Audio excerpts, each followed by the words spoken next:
Chapter 1. A Homecoming. The wheels of the motorcar crunched on the gravel driveway as it wound its way up to the imposing Ainsworth estate. Libby Ainsworth sat primly in the back seat, her hands folded in her lap, but her bright eyes betrayed a restlessness that no amount of finishing school could quell. As the car came to a stop, she took a deep breath, steeling herself for the inevitable fuss her return would cause. The door opened, and a familiar face appeared. "Welcome home, Miss Elizabeth," Tom O'Brien said, offering his hand to help her from the car. Libby's eyes lit up at the sight of the groomsman. "Tom, I didn't expect you to be the one greeting me." "Your father insisted on sending his best to fetch you from the station," Tom replied with a hint of a smile, his Irish lilt softening the formal words. As Libby stepped onto the gravel, the sea breeze caught her hat, threatening to toss it from her carefully pinned hair. Tom's hand shot out, catching it deftly. "Still can't keep a hat on your head, miss." He teased gently, handing it back to her. Libby laughed, a sound like silver bells that seemed to brighten the overcast New England day. Some things never change, I suppose. Though I'd like to think I've learned a thing or two in Boston. Tom's eyes crinkled at the corners as he smiled, but before he could reply, the front door of the mansion burst open. "Libby, darling," her mother called, rushing down the steps with arms outstretched, her father following at a more sedate pace. As Libby was enveloped in her mother's embrace, she caught Tom's eye over her mother's shoulder. For a moment, something passed between them. A shared understanding, perhaps, or a hint of something more. But then her father's voice boomed out. "Welcome home, Elizabeth." And the moment was gone. Tom stepped back, fading into the background as the prodigal daughter was ushered into the house, the wheels of change already set in motion by her return. Chapter 2. Stirrings of Change. The clinking of silver against fine china filled the Ainsworth dining room as the family shared their first dinner since Libby's return. Congressman Harold Ainsworth sat at the head of the table, his presence commanding even in the intimate setting. "So, Elizabeth," He began, using her full name as he always did when discussing serious matters. "now that you've finished your education, it's time we discuss your future. I've arranged for you to meet with young Charles Houghton next week. His father is a close associate of mine, and the boy has a promising career ahead of him in law." Libby set down her fork, her appetite suddenly gone. "Father, I appreciate your concern, but I have my own plans. I've been corresponding with the Women's Suffrage Association in Boston. They've offered me a position as a junior organizer." The congressman's face darkened. "Absolutely not. I won't have my daughter gallivanting around with those rabble-rousers. It's unbecoming of a lady of your station." "But father..." "Enough." He interrupted, his tone brooking no argument. You will meet with Charles, and that's final. Libby pushed back her chair and stood. "Excuse me," she said tightly. "I find I'm rather tired from my journey." She left the room, ignoring her mother's soft plea to return. Later that evening, Libby slipped out of the house, seeking solace in the stables. The familiar scent of hay and horses calmed her nerves as she walked down the aisle between the stalls. "Miss Elizabeth." Tom's voice came from one of the stalls. He emerged, brushing his hands on his trousers. "Is everything all right?" Libby sighed, leaning against a wooden beam. "Oh, Tom, does anything ever change around here?" Tom studied her for a moment, then gestured for her to follow him. He led her to a small tack room and pulled out a wooden crate. "Have a seat," he offered, then rummaged in a cabinet, producing 2 apples. He handed one to Libby and perched on an upturned bucket across from her. "Now, what's troubling you?" As they shared the apples, Libby found herself pouring out her frustrations, her father's expectations, her dreams of making a difference, the suffocating feeling of being back home after tasting independence in Boston. Tom listened attentively, his green eyes full of understanding. When she finished, he was quiet for a moment before speaking. "You know, Miss Elizabeth, when I first came to this country, everyone told me I'd never be more than a labourer. But I didn't let that stop me. I worked hard, learned everything I could, and now I'm head groomsman. He leaned forward, his voice earnest. What I'm saying is, Don't let anyone tell you what you can or can't do. You're the strongest, smartest person I know. If anyone can change things around here, it's you. Libby felt a warmth spread through her chest at his words. For the first time since coming home, she felt truly seen and understood. Thank you, Tom, she said softly, reaching out to squeeze his hand. The touch sent a jolt through both of them, and for a moment, they sat there, hands clasped, the air thick with unspoken feelings. Then, from the house, they heard Libby's name being called. Tom quickly stood, clearing his throat. You should get back. But remember, Miss Elizabeth, you're not alone here. As Libby hurried back to the house, her mind was whirling with new determination, and with thoughts of the kind-hearted groomsmen who believed in her. Chapter 3. A Mother's Understanding. The morning sun streamed through the lace curtains of the Ainsworth's sunroom, casting dappled shadows on the two women seated there. Libby sat across from her mother, Margaret Ainsworth, both cradling delicate teacups in their hands. The tension from the previous night's dinner still lingered in the air. Margaret set down her cup with a soft clink. Libby, darling, about last night. Libby braced herself for a lecture, but her mother surprised her. I want you to know that I understand. Margaret said, her voice gentle. More than you might think. Libby's eyebrows rose. You do? Margaret nodded, a wistful smile playing on her lips. When I was your age, I too had dreams beyond being a society wife. I wanted to be a teacher. You did? Libby leaned forward, intrigued. This was a side of her mother she'd never seen before. Oh yes, I even secretly applied to a teaching college. Margaret's eyes twinkled with the memory. But my parents were horrified when they found out. They said it wasn't proper for a young lady of my standing. Libby felt a sudden kinship with her mother. What did you do? Margaret sighed. I gave in. I met your father at a ball that season and, well, you know the rest. She reached out and took Libby's hand. I don't regret my life, Libby. I love your father and I'm proud of our family. But sometimes I wonder what might have been if I'd fought harder for my dreams. Libby squeezed her mother's hand. Oh, Mama. That's why I want you to know that I support you. Margaret continued. Your father, he means well, but he can be set in his ways. He doesn't always see how the world is changing. But what can I do? Libby asked, frustration creeping into her voice. He won't listen to me. Margaret's eyes sparkled with a hint of mischief. Well, I might have an idea. You remember Mrs. Harriet Stanton? She's hosting a luncheon next week for some of the local suffragists. I thought perhaps we might attend. Just to observe, of course. Libby's face lit up. Really? You'd go with me? Of course, darling. It's about time I took an interest in current events, don't you think? Margaret winked. We'll tell your father it's a charity luncheon. He needn't know all the details. Libby jumped up and hugged her mother tightly. Thank you, Mama. This means so much to me.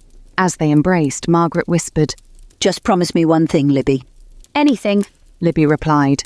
Margaret pulled back, holding her daughter's gaze. Whatever you decide to do with your life, make sure it's what truly makes you happy. Don't let anyone, not even your father or me, make that choice for you.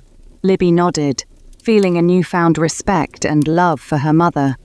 As they returned to their tea, discussing plans for the luncheon, Libby realised that perhaps she had more allies in this house than she'd thought.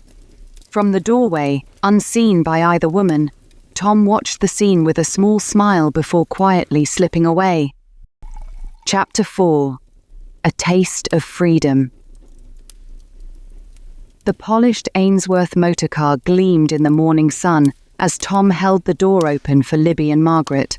Libby's heart fluttered as she approached, noting how handsome Tom looked in his chauffeur's uniform.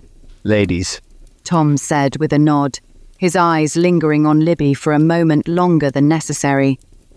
As Libby settled into the back seat beside her mother, she caught a whiff of Tom's cologne, a subtle, earthy scent that made her pulse quicken. you look lovely today, Miss Elizabeth. Tom said softly, his gaze meeting hers in the rearview mirror. Libby felt a blush creep up her cheeks. Thank you, Tom. You're looking rather dashing yourself. Margaret raised an eyebrow at the exchange but said nothing, a knowing smile playing on her lips.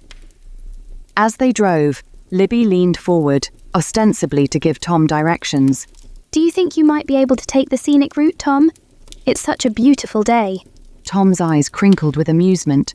As you wish, miss. I know just the way. The car wound through tree-lined roads, sunlight dappling the path ahead. At one point, they hit a small bump, causing Libby to grab onto the back of Tom's seat for balance. Her fingers brushed against his shoulder, and she felt a jolt of electricity at the contact. Careful there, Miss Elizabeth. Tom murmured, his voice low and warm. Wouldn't want you to fall. I feel perfectly safe with you, Tom. Libby replied, her voice equally soft. As they arrived at Mrs. Stanton's estate, Tom helped the ladies out of the car. When it was Libby's turn, he held her hand a moment longer than necessary, his thumb brushing lightly over her knuckles. Enjoy your charity luncheon, Miss Elizabeth, he said with a wink, letting her know he was in on the secret. Libby grinned. I'm sure it will be most illuminating. The luncheon was everything Libby had hoped for and more. The women there were passionate, intelligent, and determined. She found herself swept up in discussions of voting rights, equality, and social change. For the first time in a long while, she felt truly alive and purposeful. As they were preparing to leave, Mrs. Stanton approached Libby. My dear, you have a quick mind and a lot of potential.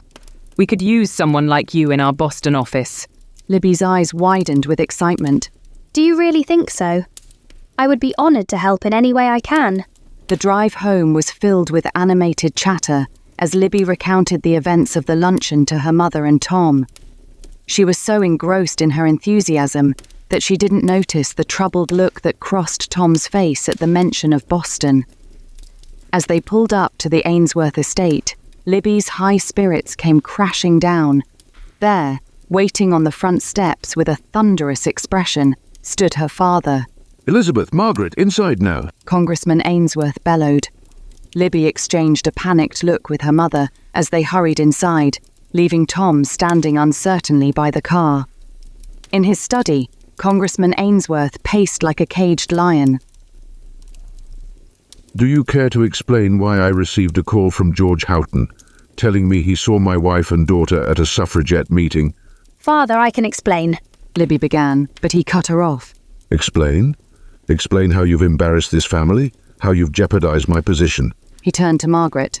And you? How could you encourage this behavior? Margaret stood tall, facing her husband. Harold, times are changing. Perhaps it's time we listen to what Libby has to say. But the congressman was beyond reason. This ends now. Elizabeth, you are forbidden from attending any more of these meetings.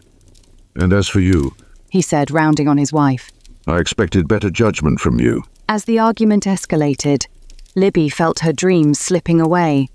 But beneath the disappointment, a spark of defiance ignited. She thought of the women at the luncheon, of her mother's quiet rebellion, of Tom's unwavering support. This wasn't the end, she realized. It was just the beginning of her fight. Chapter 5. Appearances and Realities. The next afternoon found Libby strolling through the town's quaint main street with her childhood friend, Beatrice B. Whitaker. The two young women window-shopped, their arms linked as they caught up on recent events. Oh, Libby, you should have seen Father's face when I told him about your suffragette luncheon. Bee giggled, her blue eyes sparkling with mischief. I thought his moustache might fall off from all the huffing and puffing.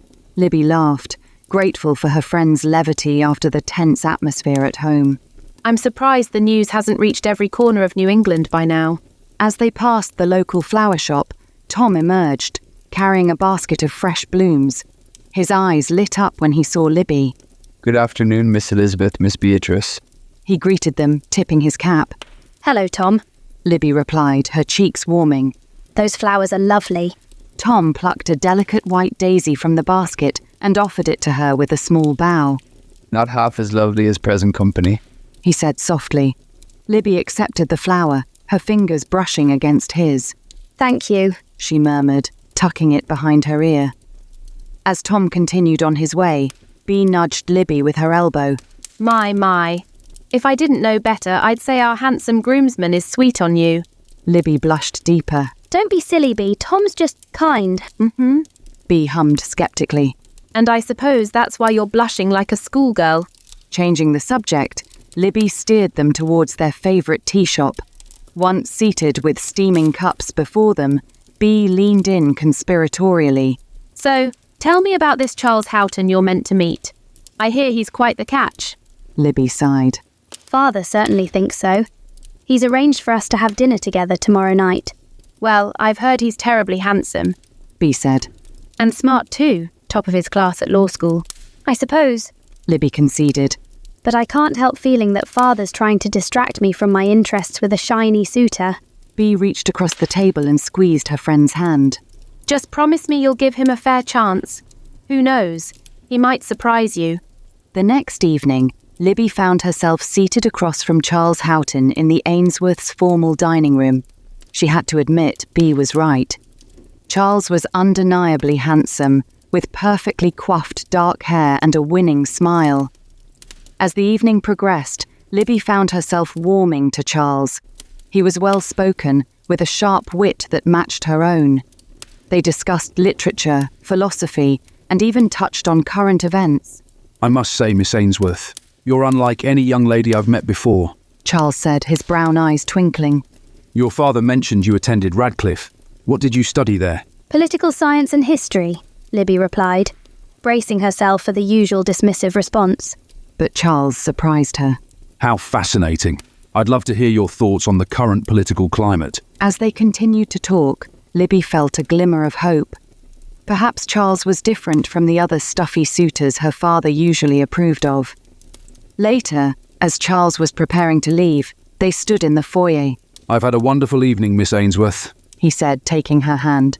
I do hope we can continue our discussion soon. Just then, Tom entered, carrying Charles's coat.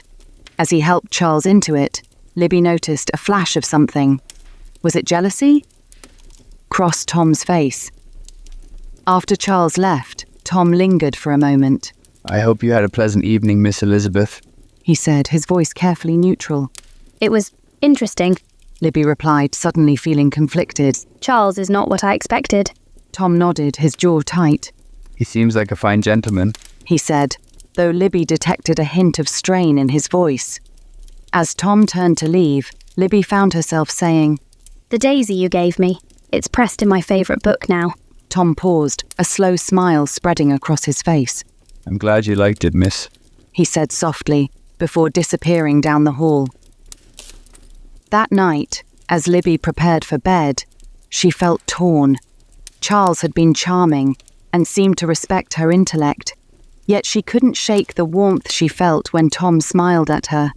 Little did she know that beneath Charles's charming exterior lay beliefs that would horrify her. Beliefs about a woman's place in society that he had carefully concealed during their dinner. The true test of character was yet to come. Chapter 6. Illusions Shattered.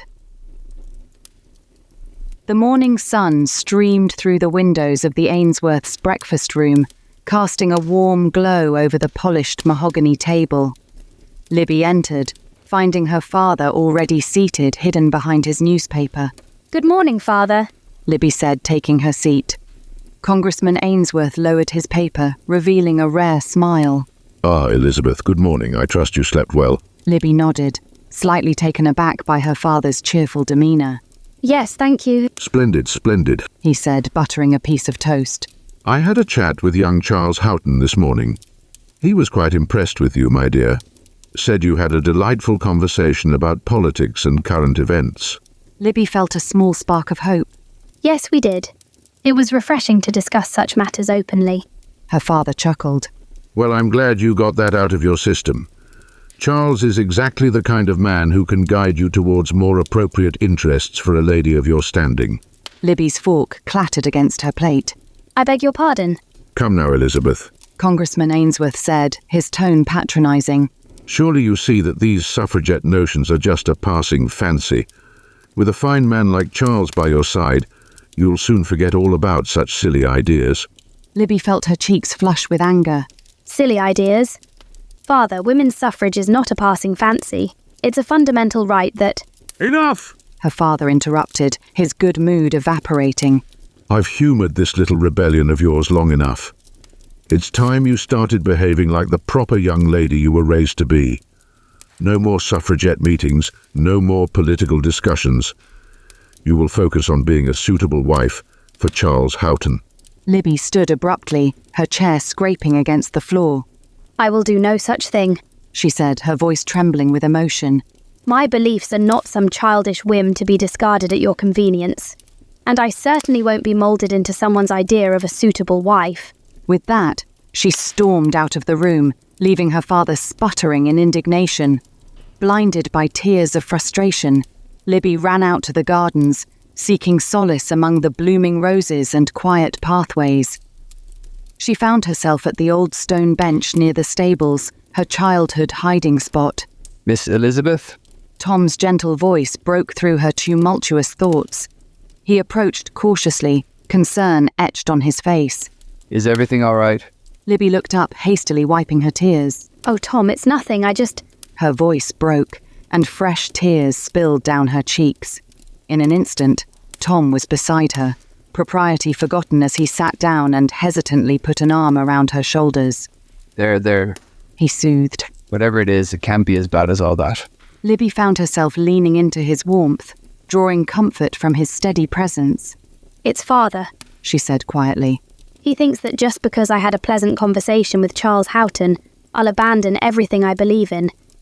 As if my convictions are nothing more than a passing fancy. Tom's arm tightened around her. Anyone who thinks your beliefs are fleeting doesn't know you at all, Miss Elizabeth. He said firmly. You're the most principled, passionate person I know. Libby looked up at him, their faces suddenly very close. You really think so? I know so. Tom said softly, reaching up to gently brush a tear from her cheek. His touch lingered, sending a shiver down Libby's spine. For a moment, they sat there, lost in each other's eyes. Libby felt her heart racing, acutely aware of Tom's arm around her, the warmth of his body next to hers. Tom said, a hint of mischief creeping into his voice. If you really want to show your father how serious you are, you could always run off and join a travelling suffragette rally. Libby couldn't help but laugh, the tension broken. Don't tempt me, Tom O'Brien. I just might do it. Tom grinned, standing up and offering her his hand. Well, if you do, you'll need a getaway driver. I happen to know a fellow who's pretty handy with a motorcar. Libby took his hand, allowing him to pull her to her feet. She didn't let go immediately, enjoying the feeling of her hand in his. I'll keep that in mind, she said with a smile. As they walked back towards the house, their hands brushed against each other, neither quite daring to take hold, but both relishing the brief contact. Libby felt her spirits lifting, despite the confrontation with her father. With Tom by her side, she felt ready to face whatever challenges lay ahead.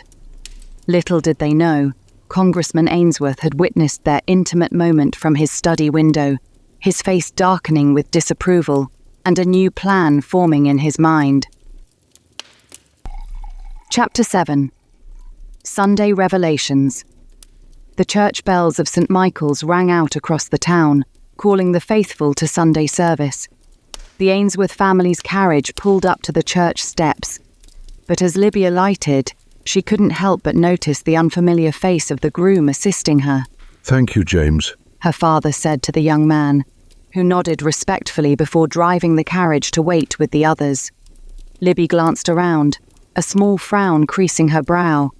She'd grown so accustomed to Tom's presence that his absence felt strangely unsettling. Pushing the thought aside, she followed her parents into the church. As they took their usual pew, Libby caught sight of Charles Houghton a few rows ahead. He turned, as if sensing her gaze, and offered a warm smile. Libby found herself smiling back, though a nagging feeling of unease persisted in the back of her mind. After the service, as the congregation filed out into the bright summer morning, Charles made his way to the Ainsworths. Congressman, Mrs. Ainsworth. He greeted them politely before turning his attention to Libby. Miss Ainsworth, you look radiant this morning. Libby felt a blush creep up her cheeks. Thank you, Mr. Houghton. It's good to see you again. Charles, my boy. Congressman Ainsworth boomed, clapping the young man on the shoulder. Why don't you join us for our Sunday stroll through the park? I'm sure Elizabeth would enjoy the company. I'd be delighted. Charles replied, offering his arm to Libby. As they walked through the leafy paths of the town park, Libby found herself once again drawn into easy conversation with Charles. He asked about her week, listening attentively as she recounted her recent reading on the history of the women's suffrage movement. You know, Miss Ainsworth, Charles said thoughtfully, I find your passion for these matters quite admirable. It's refreshing to meet a young woman so well informed on current affairs. Libby felt a spark of hope. Do you really think so? Many find my interests unconventional. Charles chuckled. Conventional can be terribly dull, don't you think? I believe a lively mind is a true asset. As they continued their walk, Libby found herself relaxing in Charles's company. He asked insightful questions about her views on voting rights and seemed genuinely interested in her responses. You make some compelling arguments, he said at one point. I must admit, you've given me much to think about. Libby beamed, feeling a sense of accomplishment. Perhaps Charles could be an ally in her cause after all.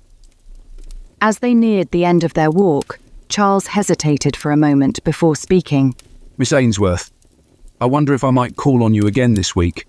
Perhaps we could continue our discussion over tea. Libby felt a flutter of excitement. I'd like that very much, Mr. Houghton.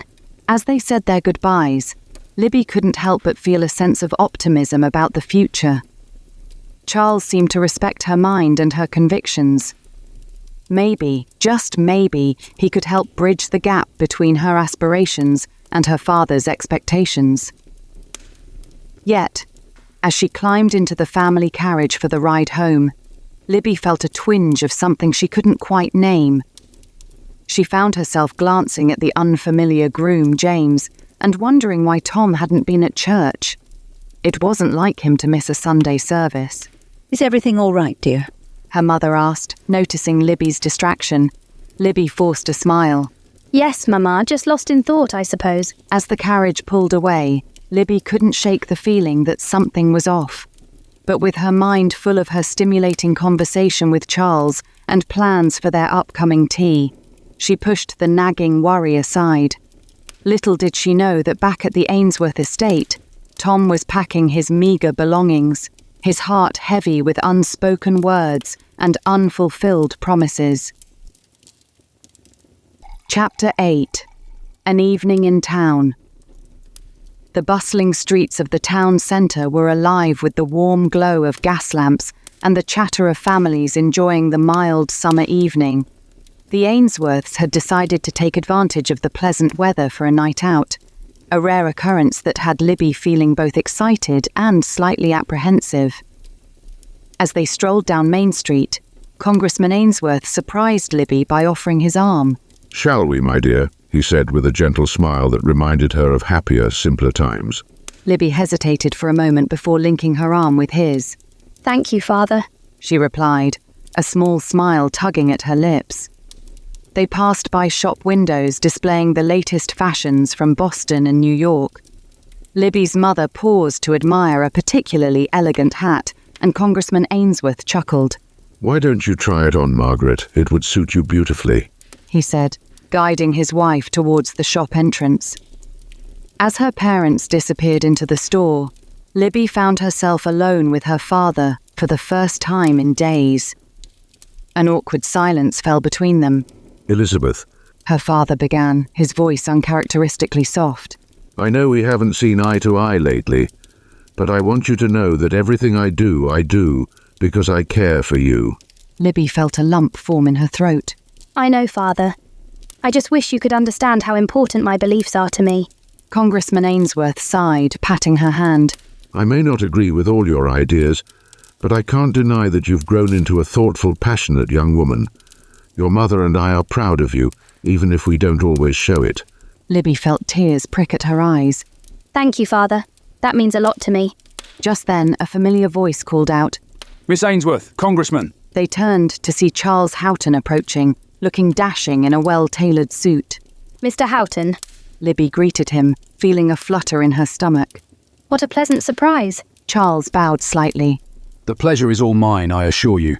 I was just on my way to meet some colleagues, but I couldn't pass by without saying hello.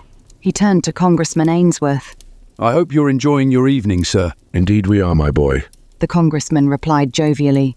In fact, why don't you join us for ice cream at Harrigan's? I'm sure Elizabeth would appreciate the company. Libby felt her cheeks warm. Father, She admonished gently, but couldn't help feeling a thrill at the prospect. Charles's eyes twinkled. I wouldn't want to impose on your family outing. Nonsense. Congressman Ainsworth insisted. We'd be delighted to have you. As if on cue, Mrs. Ainsworth emerged from the shop, a wrapped package in her hands and a pleased expression on her face. After quick introductions, the group made their way to Harrigan's ice cream parlour. Seated at a charming wrought-iron table, Libby found herself next to Charles, their elbows occasionally brushing as they enjoyed their desserts. The conversation flowed easily, with Charles once again impressing Libby with his wit and charm. I've been giving more thought to our discussion on women's suffrage. Charles said in a low voice, while her parents were distracted by their own conversation. I've even started reading some of the literature you mentioned. Libby's eyes widened in surprise. really? What do you think? Charles leaned in, his voice earnest. I think you've opened my eyes to a perspective I hadn't fully considered before. Your passion is inspiring. Libby felt a warmth spread through her chest that had nothing to do with the summer evening. As she gazed into Charles's eyes, she felt a connection that both excited and confused her. The evening drew to a close, and as they said their goodbyes, Charles took Libby's hand, pressing a gentle kiss to her knuckles. Until next time, Miss Ainsworth. He murmured, his eyes never leaving hers. As the Ainsworths made their way home in their carriage, Libby felt a mix of emotions. The evening had been wonderful. A glimpse of the understanding she craved from her father and the growing connection with Charles. Yet, as James the groom helped her down from the carriage, she couldn't shake the feeling that something was missing. Her eyes drifted to the stables, dark and quiet in the distance.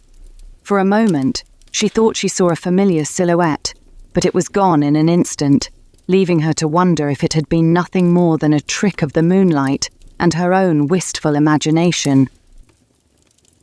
Chapter 9. Subtle Shadows. The soft clop of hooves announced the arrival of Charles Houghton's carriage. Libby stood at the window, smoothing down her dress nervously. This was their first official outing together, and she couldn't help but feel a mix of excitement and trepidation. Charles cut a dashing figure as he helped Libby into the carriage. You look absolutely stunning, Miss Ainsworth. He said, his eyes twinkling with admiration. Libby blushed. Thank you, Mr. Houghton. You're too kind. Their first stop was a charming Café C in town. As they settled at a table, Charles ordered for both of them without consulting Libby. You'll love the chicken salad here. He assured her with a confident smile. Libby felt a small twinge of annoyance but brushed it aside. Perhaps he was just trying to be gallant. As they ate, Charles regaled her with stories of his work and future plans. Libby found herself captivated by his ambition and charm. When she tried to steer the conversation towards her interests in women's rights, Charles listened attentively, but his responses were vague. You certainly have some fascinating ideas, Libby. He said, using her first name for the first time. It's refreshing to meet a woman so passionate about current affairs. Libby smiled, encouraged by his apparent interest. I'm glad you think so. I believe it's important for women to be engaged in these matters. Charles nodded, but quickly steered the conversation back to his own pursuits. Indeed. Now let me tell you about this fascinating case I'm working on. As the afternoon wore on, Libby found herself speaking less and less, while Charles dominated the conversation. He spoke confidently of his career plans and the life he envisioned, occasionally including Libby in his future scenarios, in ways that assumed much more than their current relationship warranted. Of course, when we host dinner parties, your charm will be invaluable in impressing my colleagues. He said casually, as if their marriage was a foregone conclusion. Libby felt a flutter of unease. Charles, don't you think you're getting a bit ahead of yourself? He laughed, patting her hand. My dear Libby, I'm simply planning for the future. Isn't that what responsible people do? As they strolled through the park later, Charles's arm firmly around Libby's waist, she couldn't shake a growing sense of discomfort. His touch, while gentle, felt oddly possessive. When Charles finally brought her home, he leaned in for a kiss. Libby, caught off guard, turned her head at the last moment, and his lips grazed her cheek instead. A flash of something. Disappointment? Frustration? Crossed Charles's face, but it was gone so quickly Libby thought she might have imagined it. Until next time, my dear, he said, his charming smile back in place. Libby entered her house, her mind whirling with conflicting emotions. She was so distracted that she almost walked right past her mother and her best friend, Bea, who were speaking in hushed tones in the sitting room. Libby! Bea exclaimed, jumping up. How was your outing with Charles? It was nice. Libby said hesitantly. She noticed the concern in her friend's eyes. Bea, is everything all right? Bea and Mrs. Ainsworth exchanged a look. Libby, dear, Her mother began gently. there's something you should know. What is it? Libby asked, her heart starting to race. Bea took her hand. It's about Tom. He's gone, Libby. Your father sent him away to work on your uncle's estate in Vermont. Libby felt as if the ground had dropped out from beneath her feet. What? When? Why wasn't I told? Mrs. Ainsworth stepped forward. It happened a few days ago, dear. Your father thought it best not to upset you. Libby's mind reeled. The absent groom, the quiet stables, the nagging feeling that something was wrong. It all made sense now. Without another word, Libby fled to her room, slamming the door behind her.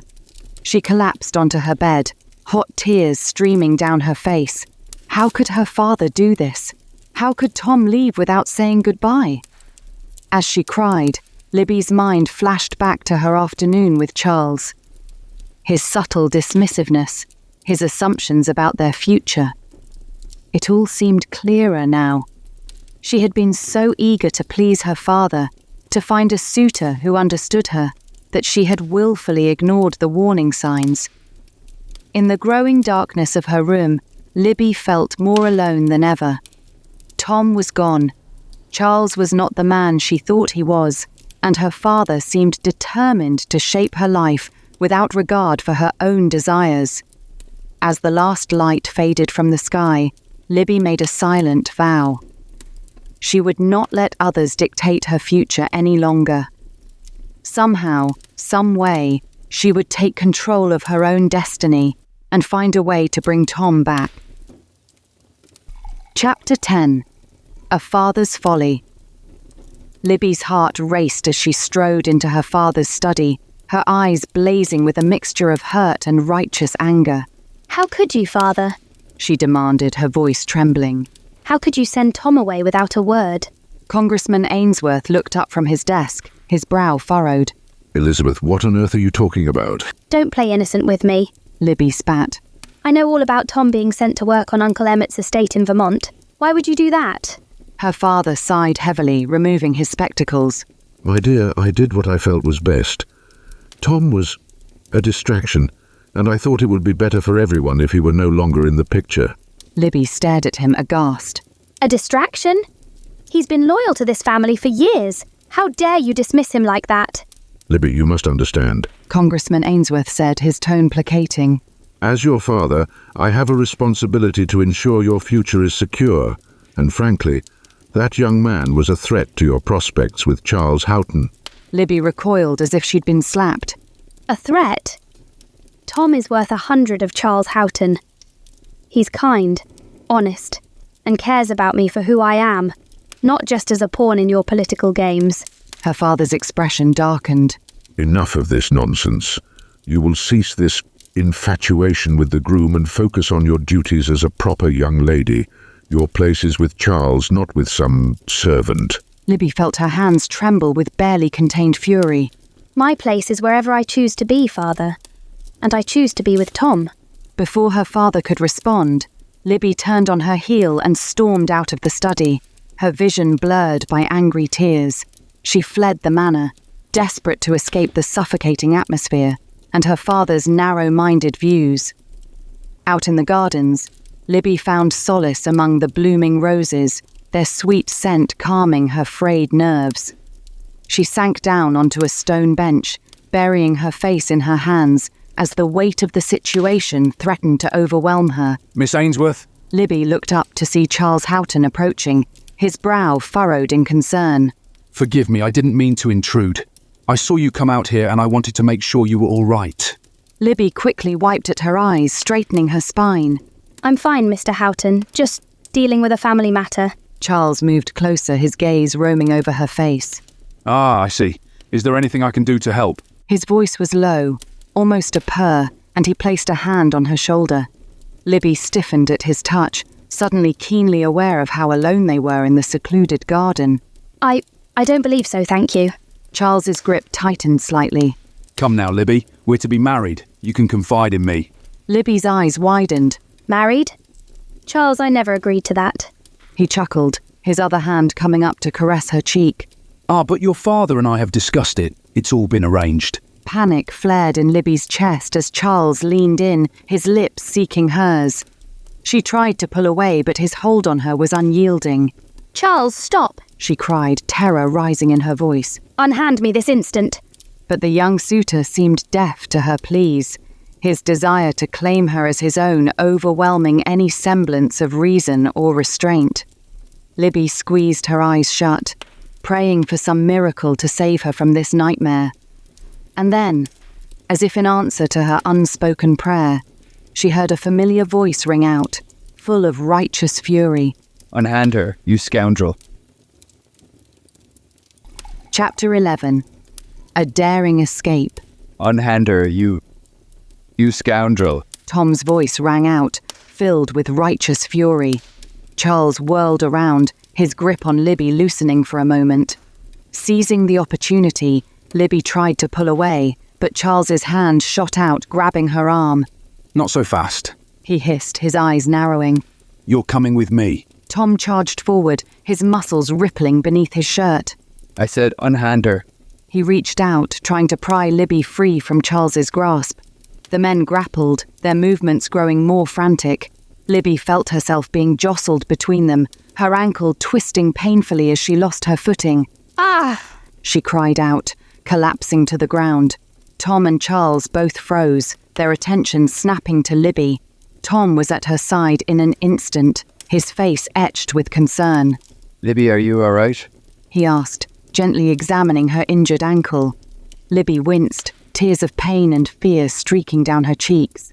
I think it's sprained. She managed to choke out. Rage flashed in Tom's eyes as he turned to Charles. You scoundrel, look what you've done. Charles took a step back, his expression shifting from triumph to alarm. It's not my fault she's so clumsy. He sputtered. Tom surged forward, his fist connecting with Charles's jaw with a sickening crack. The younger man stumbled, his hand flying to his face. You'll pay for this, O'Brien! Charles snarled, pulling a gleaming knife from his coat. Libby's heart pounded in her chest as she watched the two men grapple, their movements a blur of fists and steel.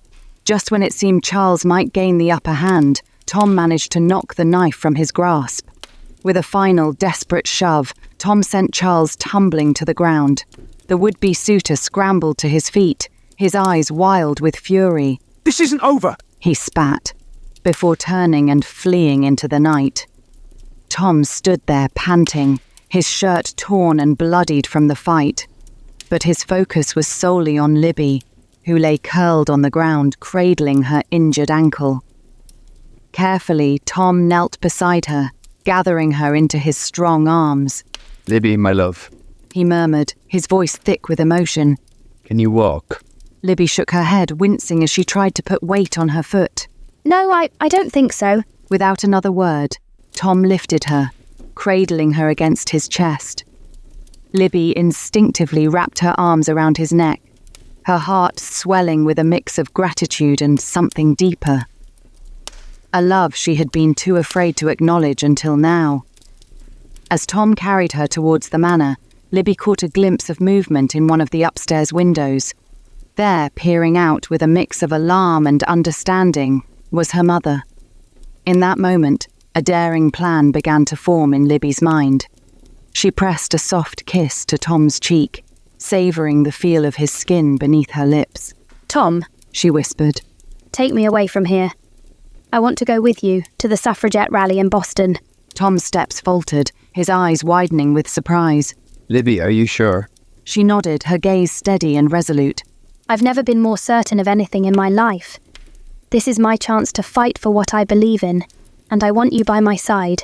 A slow smile spread across Tom's face, and Libby knew in that instant that he would follow her to the ends of the earth. As they approached the manor, Libby saw her mother's silhouette in the window, watching their every move. She held Tom's gaze, silently pleading with him to trust her. Comprehension dawned on Tom's features, and he nodded imperceptibly. Adjusting his hold on Libby, he carried her around to the stables where their daring escape awaited.